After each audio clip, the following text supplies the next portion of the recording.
Typhoon Indai is heading towards southwest Japan and Taiwan. Pag-asa says landfall over the Philippine landmass is unlikely, but storm signals have been raised in several areas.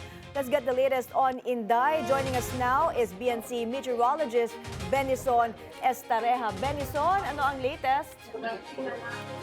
Yes, meron tayong update po regarding kay Typhoon Inday. As of 10 in the morning, ito po ay last located at 865 kilometers east of northern Luzon. It has maximum sustained winds of 165 kilometers per hour. So patuloy po yung paghina nito at kumikilos ng may kabagalan northwest at 15 kilometers per hour. So tulad ng nabanggit niya Ms. Mai, unlikely pa rin po na ito ay maglaland for tatama sa ating kalupaan.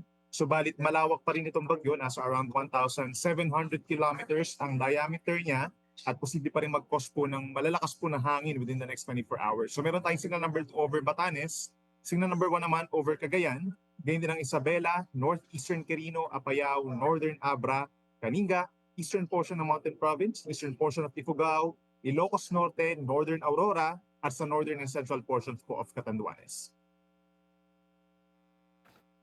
Benison, so even if there's no direct impact here, hindi daw magla-landfall dito si Typhoon Inday, malawak nga siya, like you said, this is still a dangerous typhoon. So paano ba dapat maghanda ang mga LGU, ang mga kababayan natin na maaapektuhan?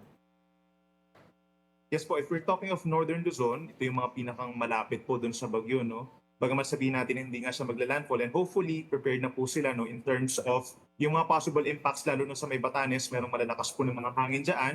Yung pag number 1, ang effect naman po ng strong winds, parang minimal to minor lamang po. No? So sa ating mga individuals na nandoon po, make sure na reinforced pa rin po yung bahay nila para hindi po lumipad naman yung kanilang mga kabahayan, lalo na yung mangyari sa light materials. Yung natitirang bahagi ng bansa, affected po ang ng southwest monsoon naman or hanging habagat. No? So from today up until Sunday, we're seeing na magkakaroon po ng mga heavy rains and we're hoping the local government units po will act on those areas po na posibleng magkaroon ng mga flooding, lalo na yung mga malapit po sa mga ilog at possible din po yung mga landslides sa mga bulubundok po na lugar.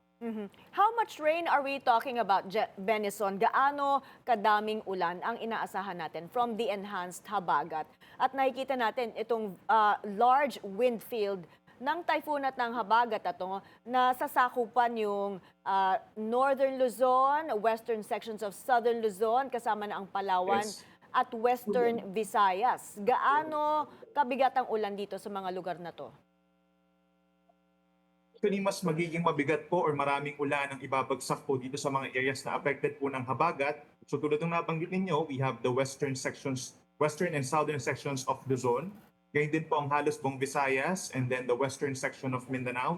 Even yung southern parts dito sa may Sarangani and South Cotabato, Sultan Kudarat, nagkaroon na po dyan ng mga pagbabaha. No? At yung dami ng ulan ay variable din po. No? Pinakamararami pa rin doon sa mga nasa western side or yung facing po the West Philippine Sea. Itong Occidental Mindoro, Palawan, plus Antique, sila yung posibleng mag-cause po ng hanggang 200 millimeters per day na dami ng ulan. Ito yung mga ulan na magkukos po ng maraming pagbaha sa mga low-lying areas, mataas na chance na po ng mga pagbuho ng lupa. Variable po, depende yan sa inyong lugar. And then other areas, kabilang na lang po yung Metro Manila at yung mga nearby provinces po, nasa 50 to 100 millimeters.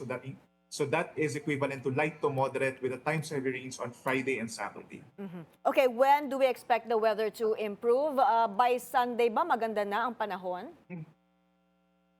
Well, paglabas po nitong si Bagyong Inday sa PAR on Saturday morning, ito ay magkukos pa rin po ng enhancement ng southwest monsoon. So maulan pa rin po for the entire Saturday. By Sunday naman po, kahit siya ay nasa may eastern China na, meron pa rin effect yung southwest monsoon at magkakaroon pa rin po ng paminsan-minsang malalakas na ulan dito sa may western Luzon naman.